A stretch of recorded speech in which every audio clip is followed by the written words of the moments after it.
ఒక అందమైన చిన్న గ్రామంలో ఒక రైతు కుటుంబం ఉండేది. ఆ రైతు దగ్గర పాలిచ్చే ఆవు అయితే ఉండేది.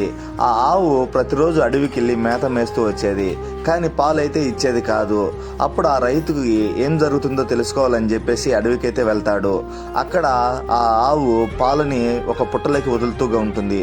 అప్పుడు ఆ రైతు కోప్పడి ఆ పుట్టనైతే చెల్లా చెదురుగా అయితే పగలగొడతాడు. అప్పుడు ఆ రైతు ఆ పుట్టలో నుంచి కొంచెం రక్తం బయటికి రావడం గమనిస్తాడు. వెంటనే ఆ రైతు ఆశ్చర్యపోయి అసలు ఏం జరుగుతుందని చూస్తాడు. వెంటనే ఆ పుట్టలోంచి మహాశివుడు ప్రత్యక్షమవుతాడు. వెంటనే ఆ రైతు క్షమించమని అడుగుతాడు. అప్పుడు మహాశివుడు ఇక్కడ నేను కొలువై ఉన్నాను అని చెప్పి ఆ రైతుకు చెప్తాడు. వెంటనే ఆ రైతు శివుని యొక్క కాళ్ళకి నమస్కారం చేసుకొని అక్కడ ఆ శివలింగానికి ప్రతిరోజు పూజలు చేసేవాడు. అలాగే ఆ రైతు ఆ శివలింగానికి బాగా పెద్ద అందమైన గుడిని కడతాడు.